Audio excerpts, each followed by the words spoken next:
Hi, this is Dawn Alicia again. Gemini who rocks. I am a Gemini that rocks. Excuse me, I'm still coughing. I did go to the doctor today to come up with some solutions, so we'll see if that works. I do want to say Peter Capaldi is still the best doctor in Doctor Who. And there's a picture of my mom. No, Justin, I have not changed the picture out yet. I did get my nails done. Yay. Today I'm trying to talk about, you know, after going to the doctor today and then going with my father to an appointment today made me think about illness. And I'm going to let you know a little something about me. You're going to hear my cat. For some reason, she decides she wants to be vocal.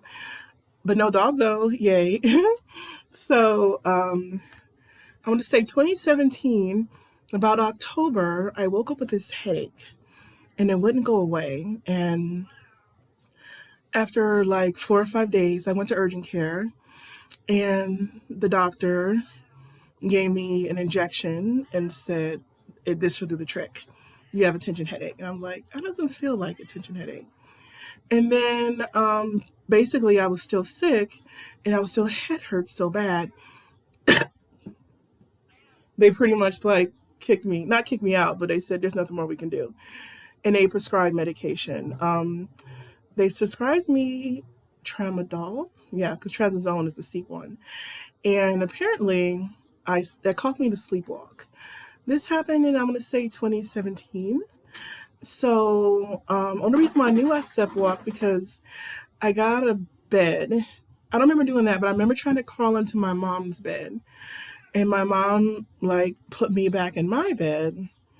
And then she said she heard this boom, like this thump. And she came to my room and she found me on the floor because I was trying to get dressed to leave the house. So she said, I put you back to bed and I stayed with you until you fell asleep. And I do have like vague memories of like walking the halls and feeling on the walls. And so from that point on, I decided I will never take that pill again. But it could be a combination of what was going on. So I went back to urgent care the following Monday. And instead of trying to like figure out what was going on, they just kind of piggybacked on what the other person said. So while this was going on, my headache was getting so bad that it started like here and it went down and it went like across my shoulders. I was in so much pain and I'm one of those people who will still get up, get dressed and go to work. I started losing my vision and I literally drove on the highway, the 15, I don't know what I was thinking.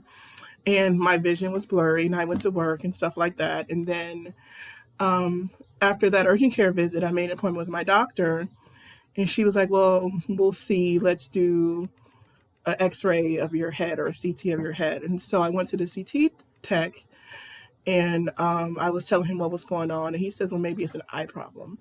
And while this was going on, I was still in so much pain, and I would tell people I would describe it as I felt like. Oh my God, Bill Murray in Groundhog Day when he was driving. Remember, side of your eye, because I could not move my body, upper body. So I went to the eye doctor and I literally burst into tears crying.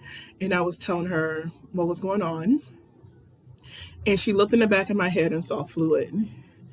And so she said, "You need to go back to your doctor. I believe this is what's going on." And so I told her that it's so hard to get an appointment with my doctor. And so she pulled out her phone and personally argued back and forth with the company that my doctor's office was until she got me an appointment. And so since I couldn't drive because my vision was bad, our neighbor drove me to the doctor, and the doctor conferred with a neurologist and said, "You need to go to ER." So then I went to ER and I told her what the dentist, oh my goodness, what the eye doctor said. So I said, "Okay, well, you probably just need a lumbar puncture to relieve the pressure and then you'll be fine." So they were like, "We need to do all this stuff." And my mom was like, "Okay, what do we need to do?" I called my best friend, Kim, because we were so upset and we didn't know what was going on, how much help we would need. And she literally got on a plane and came the next day in time for me to get my procedure. So the hospital wheeled me down to the ground level to do the lumbar puncture, but they says, "Wait, let's do an MRI first before we do the lumbar. So they get me over there and they get me on the table and they do the MRI. Then they bring me back to the room to do the lumbar puncture, and I'm literally about to get on the table. And they says, wait, stop. She doesn't have this. She doesn't have this. She has this instead. So it turns out I had this huge blood clot in my head. And to this day, we still haven't figured out where the blood clot came from. So they were like, you need to go to a different hospital who focuses on this, who could better treat you. So we're going to order you an ambulance. And I was like, I'm not going to pay $500 for an ambulance. My friend could drive me. And my friend was like, Kim was like, don't take the ambulance. I don't want to pay $500. And she was like, I will pay the $500. Let them take you. So they ambulanced me to a different hospital. And they do this makeshift room. It was really dark. And I was like, I can't stay here. I can't stand darkness. I can't stand total silence. I need to have some type of noise. I sleep with the TV on. That's just me. I can't stay here. So they found me a room up in intensive care. And they had put 3 different IVs in me. One, they were like pumping with warfarin, and the other 2, they were drawing blood and stuff like that. And so I was there for a week. The blood clot was so big, it damaged my optic nerve. I had to wear an eye patch as well. I said I felt like a pirate. And then my balance was so off that I couldn't walk. So I literally had a walker to walk around.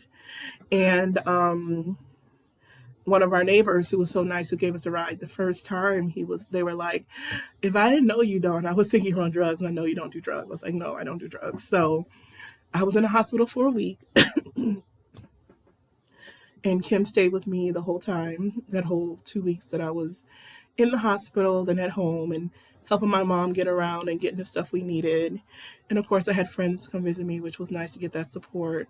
I was doing Big Brother, Big Sister at the time, and the young girl who was my little sister, her family drove her to the hospital to come see me, And so once I was released back home, I was home for like 6 weeks. Thank goodness it was during football season, because it's happening about October. And when I went to the eye doctor, I kept trying to see, and they were like, no, your optic nerve is damaged. We have to wait for your optic nerve to heal. I was like, I can see out of my peripheral. I'm totally fine. My mom took my keys. And so once I finally got cleared, I was like, can you write a note to my mom so she'll give me my car keys back so I can drive again? And then I was able to go back to work. And then every year or every 6 months, I had to get an MRI to make sure that the clot was gone. And I was on warfarin for a long time. And I used to love, not that I loved it, but since I'm such a picky eater, which I said from another video, when you're on warfarin, you gotta, certain things you couldn't eat. And so I was like, I can't take it. I can't eat it. I'm on warfarin. I can't eat it. I'm on warfarin. But I still had my greens and my salad and stuff like that. So that made me think about this today, made me think about all that and how I got really sick. I lost a whole bunch of weight. It was great. Wish I could get back to that weight again. We'll see. I'm working on it because I do need to do that because I've gained weight. And as I tell people, I've been losing weight in reverse, and it's really, really frustrating. I can't stand it. So I want to know about you guys. Did you ever get a mysterious illness and they never figured out what was going on? How do you deal when you're really sick and don't know what to do? I was at home, so luckily I was able to just watch TV and just hang out and just recover until my eyes got better enough and my clot shrunk enough for me to drive. And the lady who did my hair was amazing. She would, since she knew I couldn't drive to her, she would come to the house and do my hair for me just so I could have my hair braided. And so I really appreciate her doing that for me. Plus my mom baked for her, so she loved my mom's jam bars and peach cobbler and cheesecake and stuff like that. So as I'm going through this new process now, and it's like all these different doctor's appointments, you're thinking, will it ever end? And as my mom used to say, don't get old, it sucks to be old. And I completely agree with that. It does suck to be old. So I just want to give you an insight to me. My clot is officially gone. I no longer am on warfarin. I got cleared by the hematologist. So now I just gonna find another new illness to bug me. Like I know that my pre-diabetes is climbing, probably because I've gained a lot of weight. I've been a lot of coughing, and I had my allergies tested, so I'm going to see an allergist going to see a neurologist because I feel like I'm getting carpal tunnel. Or I'm already at that stage where I try to grab when I'm holding something and you just feel that tingling and it's just, you just want to get rid of it, you know? So hope you guys are doing well. And I hope that, and maybe this motivated you if you were ever sick to go to the doctor and get it checked out. And I remember when I was in the hospital, I was kind of annoyed that my primary care doctor didn't catch it. And the doctor at the hospital was like, there's no way she could have caught this, you know? And it was kind of frustrating because after I was released from the hospital, I was home. I couldn't drive, and then I started getting these headaches again because I've always had high blood pressure. It runs in the family, and probably a weight thing too. And I called my doctor's office and said, hey, you know, I was in the hospital for a week and I saw the doctor for my hospital follow-up, but she didn't send me my blood pressure medication. And I went to my neighbors, they had a cup, and this is my blood pressure. And they said, well, you need to come in. And I said, well, I can't drive because of what happened. But they said, well, you still need to come in. I said, so you want me to pay for a lift to go to the doctor, to come in for you to check my blood pressure, then pay for a lift to come back home because the doctor didn't fill the prescription she was supposed to do in the first place. They were like, okay, we'll fill it. So I stopped seeing her after that. And I have this amazing doctor now who I just love. And one good thing about her is that she knows all about me, what's going on with my life. And I remember one time I went to go see her and she says, how are you doing, Dawn? I literally burst into tears and cried for like 20 minutes. It was during my mom's stuff. So I'm glad that I found someone who's a good doctor who listens to me and helps me the best way I can and puts up with my little silliness, like how I can't swallow pills. So any pill that I take has to be crushable because I will chew it and take it that way. And I know one other doctor says, oh, you can do it. But I can't. I mean, automatically I get the gag reflexes and I just can't swallow a pill. So I hope you guys have a great day. I want you to see, look, I'm wearing my Cleveland shirt and there's my mom. And then one day I'll tell you about this little piece I have here. But I do hope you guys have a great day and I'll talk to you soon and bye.